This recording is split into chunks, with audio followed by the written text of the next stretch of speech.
Mga kababayan, huwag nyo nang hanapin ang mga pulis sa presinto sapagkat kami ay nasa inyo ng mga telepono. Dial 911, darating kami sa loob ng 5 minuto. Lilingkod sa bawat Pilipino at magbibigay ng tamang impormasyon para sa tahimik at maayos na Pilipinas. Police News Network, alagad ng batas, tagapagtaguyod ng balitang pulis, sandigan ng mamamayan, patnubay ng katotohanan. Kampo Krame, maghahatid ng pinakahuling kaganapan at nagbabagang balita. Ito ang PNN Police News Network. At ngayon, ang inyong mga tagapagbalita. Pilipinas. Kami ang inyong alagad ng batas, tagataguyod ng Balitang Pulis, Patrolman Don Brosas. At Patrolwoman Sari Bernales, maghahatid sa inyo ng tamang balita, kwento ng pulis at serbisyo para sa mamamayan. At ito ang PNP News Online. Ang pangunahing balita ng Police News Network. Alagad ng batas, tagataguyod ng Balitang Pulis.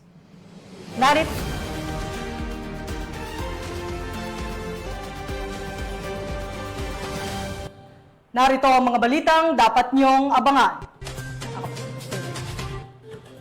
Aabot sa 5.7 milyong pisong halaga ng shabu na samsam sa bypass operation sa Misamis Oriental.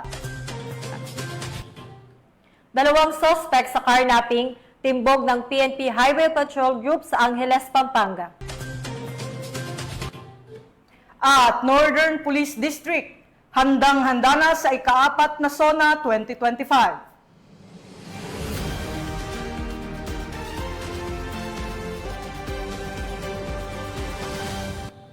Narito ang mga balitang hatid ng ating PNN correspondents mula sa iba't ibang panig ng bansa.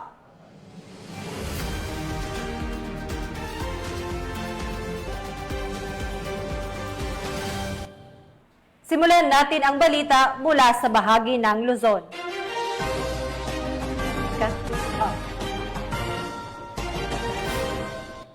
Inihayag ng Northern Police District ang kanilang buong kahandaang tumugon at tiyakin ang seguridad para sa nalalapit na ika-4 na State of the Nation Address ni Pangulong Ferdinand Bongbong Marcos Jr. na gaganapin sa Batasang Pambansa. Buo ang paninindigan ng Northern Police District na gampanan ang kanilang tungkulin bilang tagapangalaga ng seguridad at kaayusan para sa isang matagumpay na SONA 2025. Nakatutok dyan si Patrolwoman Glazel Ann Esperanza.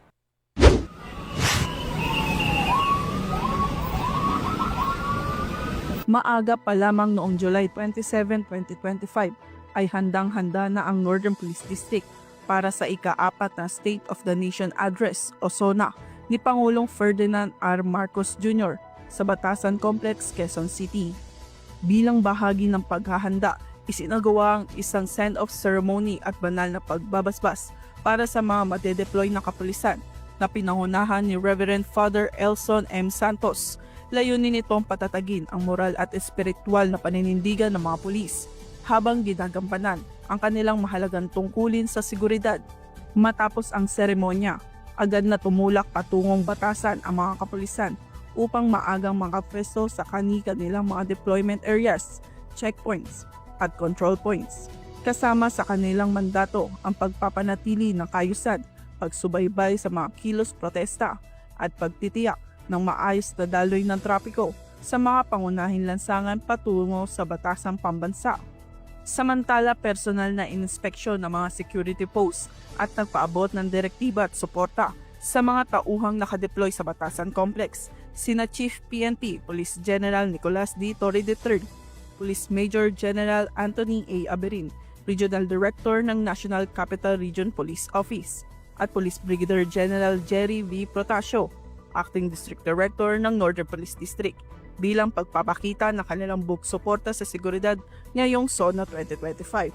Patuloy ang pagbabantay ng mga tauhan ng Northern Police District sa kabuuan ng aktibidad mula sa pagdating ng mga opisyal at panauhin habang isinasagawa ang talumpati ng Pangulo hanggang sa ligtas na pag-uwi ng mga dumalo. Ang kanilang presensya ay simbolo ng matatag na paninindigan ng pulisya para sa katahimikan at seguridad ng publiko sa ilalim ng direktiba ng pamunuan ng Philippine National Police, kaagapay ng iba't ibang law enforcement agencies, nananatiling nakaalerto ang buong hanay ng Northern Police District upang siguraduhin magiging mapayapa, ligtas at maayos ang pagdaraos ng SONA 2025. Salamat Patrolwoman Esperanza. Sa walang kapagurang operasyon ng PNP Highway Patrol Group, kaugnay sa mas pinaiting na laban ng pambansang pulisya kontra kriminalidad, 2 sospek sa kasong karnaping at pamemeke ng mga dokumento ng motorsiklo ang matagumpay na nahuli ng PNP HPG sa barangay Pulong Bulo, Angeles City, Pampanga. Patrolman Mark Roland Feliciano sa report.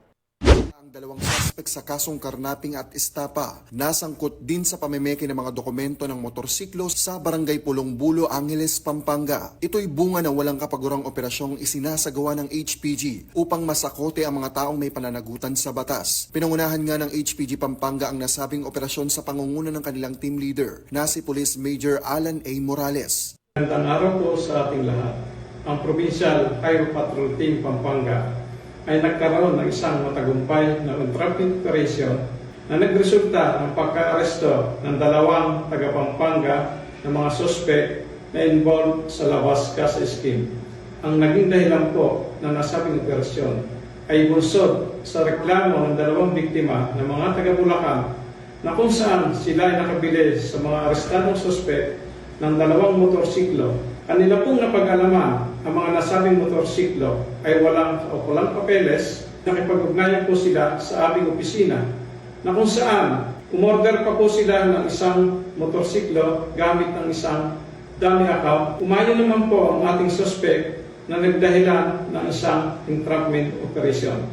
Ugaliin po natin sana na bago po tayo bumili ng mga sekundamanong motorsiklo o sasakyan, ay huwag po tayong maingganyo sa murang halaga. Ugaliin po natin na makipag-ugnayan at lumapit po tayo sa pinakamalapit na himpilan ng Highway Patrol Group upang masiguro po natin na ang ating bibilhing sekundamanong motorsiklo o sasakyan ay hindi involved sa anumang illegal na pinaggalingan. Kinilala ang mga suspect na sina alias Chris, 29 na taong gulang at Kenny, 32 taong gulang na parehas na taga San Fernando, Pampanga. Binasahan sila ng kanilang karapatan sa salitang kanilang nauunawaan at ngayon ay nasa kustodiya ng HPG Pampanga para sa dokumentasyon at tamang disposisyon habang inihahanda ang naaangkop na kaso laban sa mga ito. Sa anumang katanungan, reklamo o impormasyon, ang himpilan ng Highway Patrol Group ay palaging bukas upang kayo'y tulungan. Kami ang Guardian of the Highway, ang kakampi nyo sa kalsada na patuloy na magbibigay ng serbisyong HPG dahil dito sa ating bagong Pilipinas. Ang gusto ng pulis, ligtas ka. At sa iba pang balitang serbisyong HPG, tumutok lamang sa aming YouTube channel at Facebook page na Police News Network. Mula sa tanggapan ng kakampi nyo sa kalsada, ako po si Patrolman Mark Roland Feliciano para sa Police News Network, alagad ng batas, tagataguyod ng balitang pulis. Maraming salamat, Patrolman Feliciano. Hindi nakaligtas sa kamay ng batas ang isang senior citizen na wanted sa kasong frustrated homicide matapos itong haina ng warrant of arrest ng ating kapulisan sa Apari. Yan ang tinutukan ni Corporal Kelvin Paul Juan. Hindi na nakapalagpa ang isang wanted person na may kasong frustrated homicide sa sinagawang operasyon ng pinagsanib puwersa ng mga operatiba noong Hulyo 24 taong kasalukuyan. Ang suspect ay kinilala bilang si alias Gardo, 63 taong gulang, mangingisda at residente ng nasabing bayan. Naaresto si alias Gardo sa bisa ng warrant of arrest na may nakatalagang piyansa na nagkakahalaga ng 72 piso para sa kanyang pansamantalang kalayaan. Kasalukuyang nasa kusdiya na ngayon ng Apari Police Station ang suspect para sa tamang dokumentasyon bago i-turn over sa korteng kinauukulan. Ang pagkakadikip nito ay resulta ng pinagsanib puwersa ng kapulisan ng Apari Police Station sa pamumuno ni Police Major Ignacio D. Dinulog Jr., Chief of Police, kasama ang 1st Mobile Force Platoon, 2nd Cagayan Provincial Mobile Force Company at 203rd Regional Mobile Force Battalion 2. Patuloy ang pinaigting na kampanya ng PNP Apari laban sa kriminalidad upang mapanatili ang kaayusan, katahimikan at kaligtasan ng bawat mamamayan sa kanilang nasasakupan. Mula dito sa Lambak ng Cagayan, ako po ang inyong Police News Network Correspondent, Police Corporal Kelvin Ponjuan, alagad ng batas, tagataguyod ng Balitang Pulis. Matapos ang pananalasa ng Bagyong Emong na nagdulot ng pinsala sa iba't ibang bahagi ng rehiyon, agarang kumilos si Police Brigadier General Dindo Reyes, Regional Director ng Police Regional Office 1, upang pangunahan ang pagsasaayos at paglilinis sa Camp Brigadier General Oscar Florendo La Union. Police Corporal J.R. Del Mendo sa report. Unahan ni Police Brigadier General Dindo R. Reyes, Regional Director ng Police Regional Office 1, kasama ang iba pang miyembro ng command group at mga regional staff ang pagbabalik sa ayos at paglilinis sa mga pasilidad at paligid ng Camp Brigadier General Oscar M. Florendo, kung saan nakabase ang opisina ng PRO1 sa Barangay Parian, lungsod ng San Fernando, La Union. Dahil sa lakas ng hangin at ulan na idinulot ng Bagyong Emong, halos nagtumbahan ang lahat ng punong kahoy sa kampo at ang ilan ay bumara sa daanan at kalsada. Ang mga gusali sa loob ng kampo ay hindi rin nakaligtas. Ang iba ay nadaganan ng sanga ng punong kahoy at ang iba naman ay nasira dahil sa lakas ng hagupit ng bagyo. Nagtulong-tulong ang lahat ng miyembro ng PRO1, kasama na rin ang mga miyembro ng Regional Support Unit sa muling pagsasaayos ng Campo Florendo, paglilinis sa mga natumbang kahoy at sa paligid, gayon na din ang pagkumpuni sa mga na-damage na pasilidad. Ipinapakita nito ang pagkakaisa ng bawat isa, lalo na sa panahon ng kalamidad. Patunay na ang kapulisan ng Ilocos Region ay maasahan, malalapitan at mapagkakatiwalaan. Mula dito sa Ilocos Region, ako ang inyong PNN Correspondent, Police Corporal J.R. Del Mendo, alagad ng batas, tagataguyod ng Balitang Pulis. Maraming salamat, Police Corporal Del Mendo. Buong giting na naglaan ng seguridad ang Regional Mobile Force Battalion ng NCRPO sa isinagawang charity event at pamamahagi ng relief goods para sa mga pamilyang labis na naapektuhan ng nagdaang bagyo. Yan ang balitang hatid ni Patrolwoman Maria Danica Bungo. Idinaos ang isang makabuluhang charity event sa Rizal Memorial Coliseum sa Malate, Manila at namahagi naman ng relief goods ang mga kapulisan sa Aplaya Covered Court sa Barangay 649, Baseco Compound, Manila. Ang aktibidad ay pinangunahan ni Police General Nicolas D. Torre III, PNP Chief, bilang bahagi ng relief operations para sa mga mamamayan na nasalanta ng katatapos na bagyo. Sa ilalim ng pamumuno ni Police Colonel Celso M. Rodriguez, Force Commander, 300 kapulisan ng RMFB, kasama ang mga opisyal na sina Police Captain Jerry M. Gilisanga, Contingent Commander, Police Captain Reinhardt Duladul, at Police Captain Jimmy Villaor, Company Commander, ang nagsilbing area security at CDM contingent sa nasabing aktibidad. Dumalo rin ang iba't ibang mga opisyal mula sa NCRPO upang ipakita ang kanilang suporta at dedikasyon sa pagtulong sa mga biktima. Ang mga ganitong aktibidad ay mahalaga sa pagbuo ng mas matatag na komunidad, kaya't ang pakikiisa ang lahat ay lubos na pinahahalagahan. Ang ganitong aksyon ay patunay ng mahigpit na pagsunod sa 5-minute response time na ipinatupad ni PNP Chief Police General Nicolas D. Torre III at nakahanay sa 5 guiding principles at AAA policy framework na Able Active Allied ni NCRPO Regional Director Police Major General Anthony A. Abirin para sa ligtas at disiplinadong serbisyo para sa publiko. Muli, ako po ang inyong Police News Network Correspondent, Patrolwoman Bungo, alagad ng batas, tagataguyod ng Balitang Pulis. Maraming salamat, Patrolwoman Bungo. Samantala nagsagawa ng relief operation ang mga tauhan ng Orani Municipal Police Station para sa mga pamilyang labis na naapektuhan ng habagat at mga nagdaang bagyo sa kanilang nasasakupan. Yan ang balitang hatid ni Patrolwoman Janice Bulahaw. Arestado ang 6 na individual habang tinatayang 204,000 na laga ng ininalang shabu ang nasamsam sa isang matagumpay na anti-illegal drug operation na isinagawa ng mga operatiba ng Orion Municipal Police Station sa Teachers Village, Barangay Santo Domingo, Orion, Bataan. Pinangunahan ng Drug Enforcement Unit ng Orion MPS sa ilalim ng pamuno ni Police Colonel Marites A. Salvadora, Provincial Director ng Bataan PPO, ang ikinasang buy-bust operation na nagresulta sa pagkakaaresto ng unang sospek matapos bentahan ang isang operatiba na nagsilbing posture buyer ng isang sachet ng hinihinalang shabu kapalit na isang pirasong 500 pesos marked money. Samantala, ang 5 pang sospek ay naaktuhan umanong gumagamit ng iligal na droga sa isang pot session. Nasamsam sa operasyon ang 7 piraso ng heat-sealed transparent plastic sachet na naglalaman ng hinihinalang shabu, 5 pirasong aluminum foil na may bakas ng shabu, 5 toother, lighter, at 1 pang piraso ng heat-sealed transparent plastic sachet na may bakas na shabu. Kasalukuyang nasa kustodiya ng Orion MPS ang mga inarestong sospek habang inihanda ang pagsasampa ng kaukulang kaso laban sa kanila sa paglabag sa Republic Act 9165 o ang Comprehensive Dangerous Drugs Act of 2002. Ang matagumpay na operasyon ay patunay ng mas pinaigting ng kampanya kontra iligal na droga, alinsunod sa direktiba ni Chief PNP Police General Nicolas D. Torre III at sa pamuno ni Police Brigadier General Ponce Rogelio I. Peñones Jr., Regional Director ng Police Regional Office 3.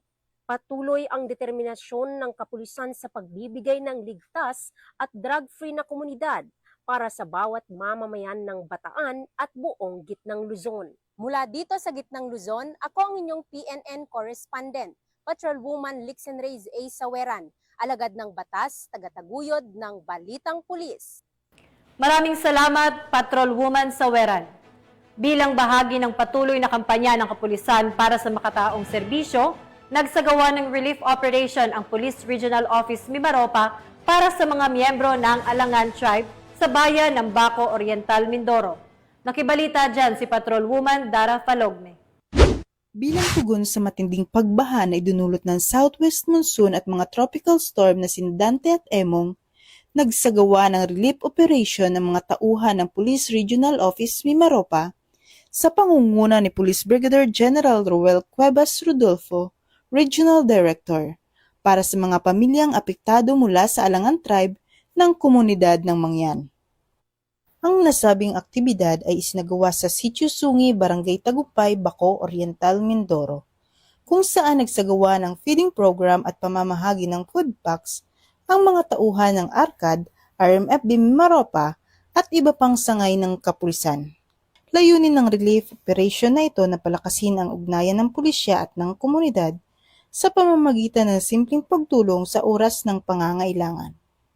Ayon sa pamunuan ng Police Regional Office Mimaropa, ang ganitong aktibidad ay hindi lamang pagbibigay ng tulong, kundi isa ring hakbang upang mapalalim ang tiwala at suporta ng mamamayan sa kapulisan bilang tagapagtaguyod ng kapayapaan at kaayusan sa rehiyon. Nagpahayag naman ng pasasalamat ang mga miyembro ng Alangan Tribe sa ipinakitang malasakit ng kapulisan. Patuloy ang panawagan ng PNP Mimaropa sa publiko na makiisa at magtulungan upang mas mapatatag ang samahan at pagtutulungan ng komunidad at ng kapulisan. Mula dito sa Calapan City, Oriental, Mindoro, ako ang inyong PNN correspondent, Patrolwoman Dara Falogme, alagad ng batas, tagataguyod ng Balitang Pulis. Maraming salamat, Patrolwoman Falogme. Kaisa sa mga makataong haadhikain ng pamahalaan, nakiisa ang Rosario Municipal Police Station sa pamamahagi ng food packs para sa mga pamilyang matinding naapektuhan ng abagat at nagdaang bagyo sa kanilang bayan. Patrolman Joshua Cruz sa report. Ng Rosario Municipal Police Station kasama ang local government unit ang pamamahagi ng food packs sa lahat ng barangay sa munisipyo bilang bahagi ng kanilang pagtugon sa pangangailangan ng mga nasalanta ng nagdaang bagyo. Tunin nitong maabot ang bawat residente sa Rosario, Batangas at may paramdam ang malasakit ng kapulisan at lokal na pamahalaan hindi lamang sa seguridad kundi pati na rin sa mga pampublikong serbisyo at kapakanan ng mamamayan. Ito ay halimbawa ng pagkakaisa at bayanihan na patuloy na ibinibigyang diin bilang bahagi ng serbisyong nagkakaisa para sa bagong Pilipinas. Mula dito sa Calabarzon, ako ang inyong Police News Network Correspondent, Patrolman Joshua Cruz, alagad ng batas, tagataguyod ng Balitang Pulis. Maraming salamat, Patrolman Cruz. Buong puso ang pakikiisa ng Albay Kasurog Cups sa mga pamilyang nasa lanta ng matinding pagbaha dulot ng nagdaang bagyo matapos magsagawa ng relief operation sa mga apektadong barangay sa lalawigan.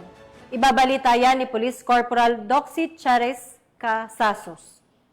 Bahagi ng patuloy na serbisyo sa bayan, nagsagawa ng relief operation ng mga kasapi ng Albay Kasurug Cups nitong Hulyo 27 taong kasalukuyan para matulungan ang mga pamilyang naapektuhan ng malalim na baha dulot ng habagat at bagyong Krising, Dante at Emong sa Barangay Santa Cruz sa bayan ng Libon, Albay. Pinangunahan ni Police Colonel Julio C. Anuevo, Provincial Director ng Albay PPO, Picado Albay PPO at Libon Municipal Police Station sa direktiba ni Police Brigadier General Nestor C. Babagay Jr., Regional Director ng Police Regional Office 5 ang pamamahagi ng mga food packs sa 70 pamilya na pansamantalang lumikas mula sa kanilang tahanan sa kasagsagan ng pagbaha. Ayon kay Police Colonel Anuevo, hindi lang seguridad ang tungkulin ng pulis, kundi ang magsilbi sa taong bayan lalo na sa oras ng pangangailangan.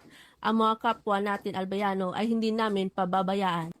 Bukod sa pamamahagi ng tulong, isinigawa rin ang isang maikling palatuntunan na nagpakita ng kakayahan sa pagkanta ng mga barangay opisyal at residente ng nasabing barangay. Ang parte ito ay malaking tulong na maibsan ang lungkot sa namamayani sa mga apektadong pamilya. Nagpahayag ng pasasalamat ang mga benepisyaryo sa ipinakitang malasakit at agarang pagtugon ng Albay Kasurug Cups. Ang Albay PPO ay patuloy na nanawagan ng kooperasyon mula sa publiko at pinaigting ang kanilang kampanya sa pagbibigay serbisyo na higit sa tungkulin isang pulisang tunay na kasurog ng mamamayan.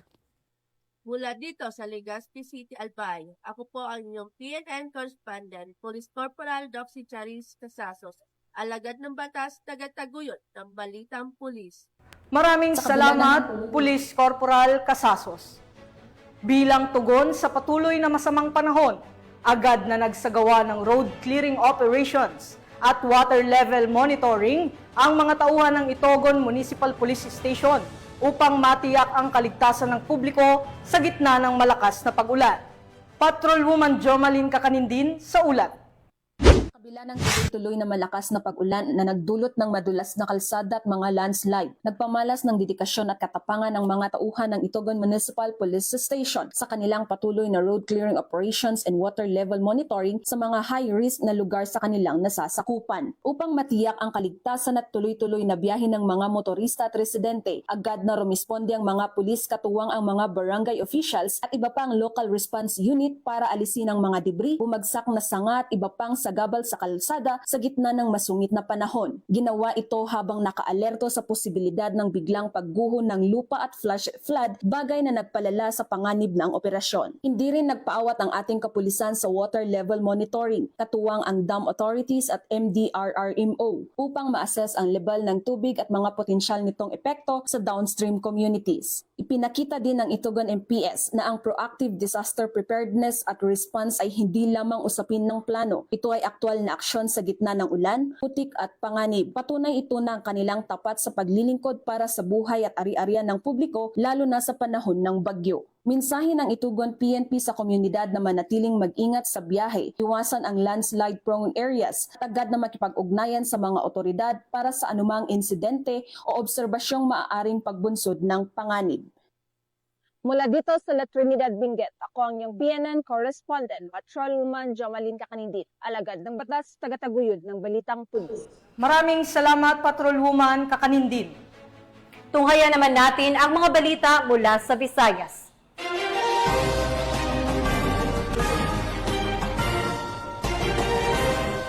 Arestado ng mga tauhan ng Cebu City Police ang isang barista na nakatalang top 2 most wanted person sa kasong rape sa bisa ng warrant of arrest na isinilbi laban sa kanya sa Barangay Talamban, Cebu City. Patuloy ang panawagan ng PNP sa publiko na makipagtulungan sa mga otoridad sa pagbigay ng impormasyon ukol sa mga wanted na individual upang maisulong ang hustisya at kaayusan sa lipunan. Magbabalita dyan si Patrolwoman Judith Nicanor. mas rehas ang isang barista na top 2 most wanted person municipal level sa kasong rape matapos maaresto ng kapulisan ng Cebu City sa Sitio Hillside, Barangay Talamban, Cebu City nito lamang nakaraan. Kinilala ni Police Major Alvino B. Engueto, Station Commander ng Police Station A, Cebu City Police Office, ang suspect na si Miss, 26 anyos, isang barista at residente ng nabanggit na lugar. Batay sa ulat ng pulisya, bandang 5:55 ng hapon nang maaresto ng kapulisan ng suspect sa bisa ng warrant of arrest para sa kasong rape, paragraph 1, article 266A ng Revised Penal Code na inisyu ni Honorable Van Russell Enupicas, presiding judge ng RTC Branch 3 Family Court 7 Judicial Region, Cebu City na walang rekomendadong piyansa. Kasalukuyang nasa kustodiya ng Police Station 8 Cebu City Police Office ang suspect para sa dokumentasyon at tamang disposisyon. Ako po ay nananawagan sa ating mga kababayan, lalo na sa mga naging biktima ng krimen o sa kasong rape, na huwag matakot na magsumbong sa ating kapulisan. Hinihikayat po namin ang lahat na makiisa at maging mapagmatyag, lalong-lalo na sa mga krimen o mga kahinahinalang gawain sa inyong lugar. Sa pamagitan ng pagtutulungan ay masisiguro natin ang kaligtasan ng bawat isa at kapayapaan sa ating komunidad. Ang Cebu City PNP ay hindi hahayaang makawala sa kamay ng otoridad ang mga taong gumagawa ng krimen sa kanilang kapwa at komunidad dahil sa bagong Pilipinas ang gusto ng pulis, ligtas ka. Mula dito sa Cebu City Police Office, ako ang inyong Police News Network Correspondent, Patrolwoman Judith Nicanor, alagad ng batas, tagataguyod ng balitang pulis. Maraming salamat, Patrolwoman Nicanor. Nauwi sa pagkakadakip ng isang street-level drug suspect ang isinagawang bypass operation ng kapulisan sa Tigbawan, Iloilo. Alamin ang buong detalye mula kay Patrolwoman Justin May Halyores.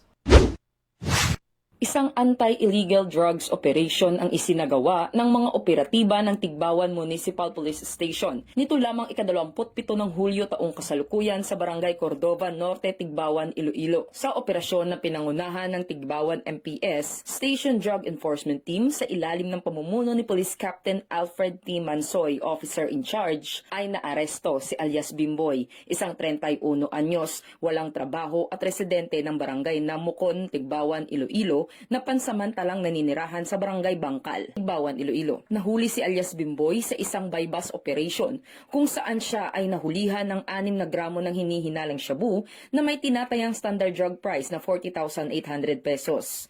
Kabilang sa mga narecover mula sa kanya ay isang piraso ng heat-sealed transparent plastic sachet na may lamang suspected shabu na siyang bypass item. 5 karagdagang sachet ng pinaghihinalaang shabu, marked money na 6,800 pesos, isang black belt bag at isang rusi na motorcycle. Ang operasyon ay matagumpay na naisagawa sa tulong ng 1st Iloilo Provincial Mobile Force Company at gamit ang 2 body-worn cameras upang masiguro ang dokumentadong proseso. Ang suspect ay kasalukuyang nasa kustodiya na ng Tigbawan MPS para sa dokumentasyon at haharap sa kasong paglabag sa Comprehensive Dangerous Drugs Act of 2002 o ang RA 9165. Patuloy ang pinaigting ng kampanya ng Philippine National Police laban sa ilegal na droga upang masiguro ang ligtas at mapayapa ang bawat komunidad sa ilalim ng kanilang nasasakupan. Mula rito sa Police Regional Office 6, ako ang inyong PNN Correspondent Patrolwoman Justin May Halyores. Alagad ng batas, tagataguyod ng balitang pulis. Maraming salamat, Patrolwoman Halyores. At narito naman ang mga balita mula sa bahagi ng Mindanao.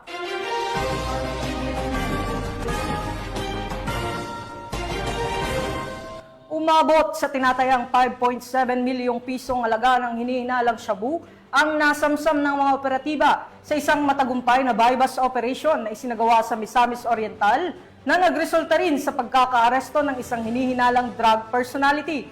Tiniyak ng mga otoridad na hindi titigil hanggang masugpo ang operasyon ng mga sindikato sa rehiyon at mapanagot ang mga sangkot sa ilegal na droga. Patrolwoman Denesa Berdos, ibalita mo.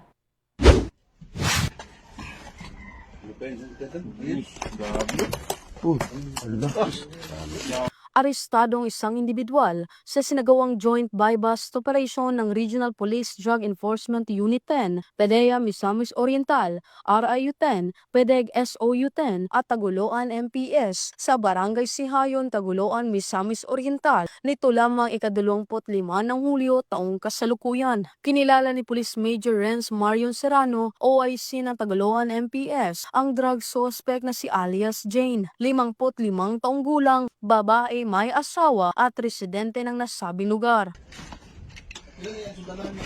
Yes, Sergeant.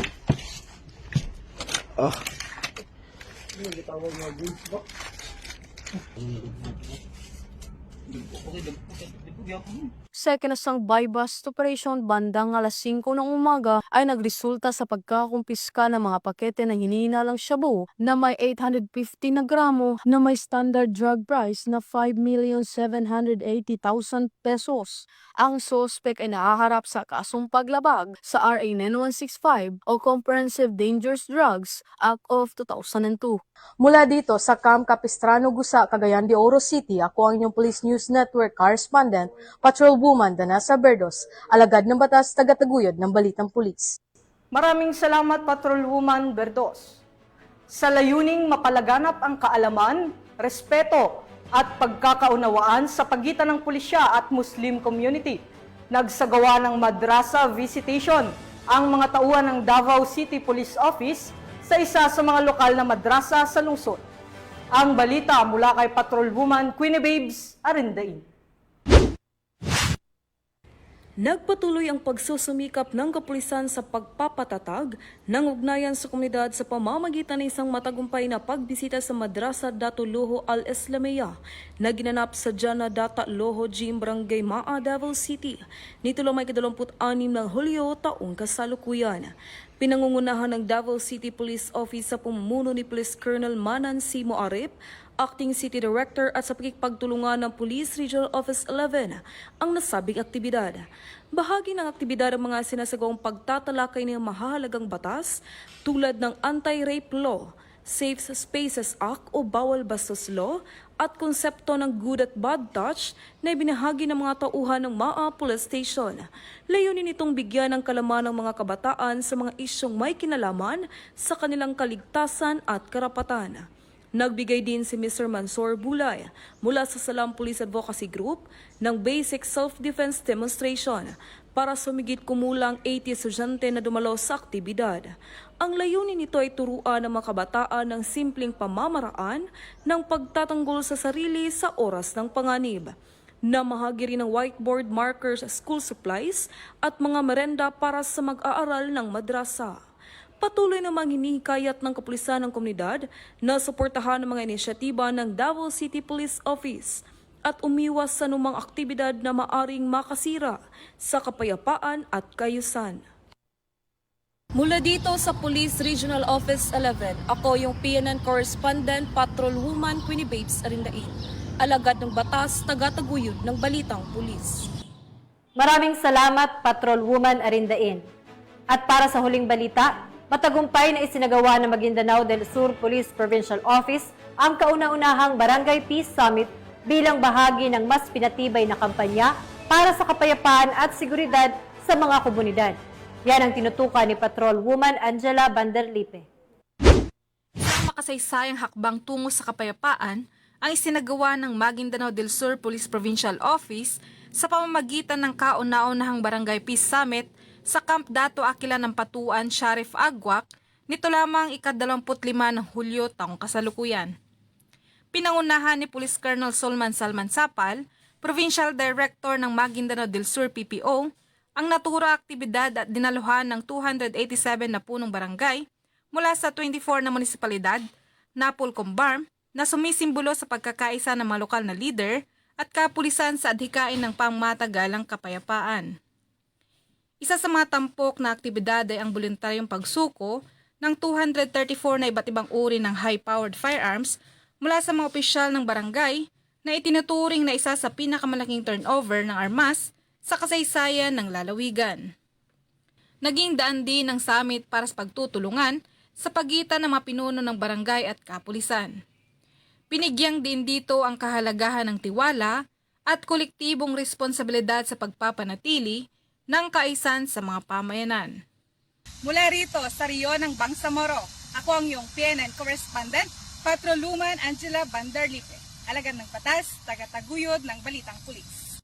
Maraming salamat, Patrolwoman Bandarlipe. At yan ang mga balitang nakalap ng ating PNN correspondents mula Luzon, Visayas at Mindanao.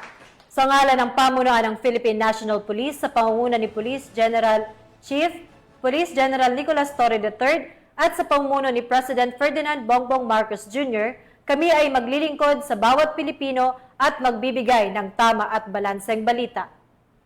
At kami po ay muling nagpapaalala na huwag nyo nang hanapin ang mga pulis sa mga presinto sapagkat kami ay nasa inyo ng mga telepono.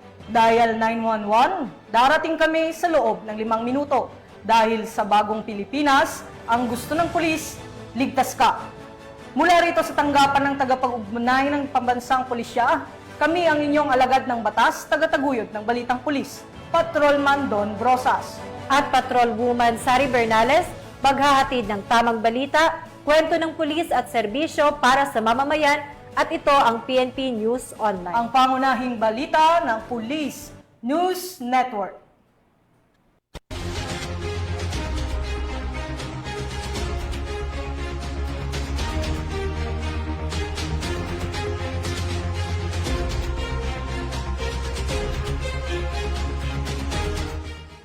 Police News Network, alagad ng batas, tagapagtaguyod ng balitang pulis.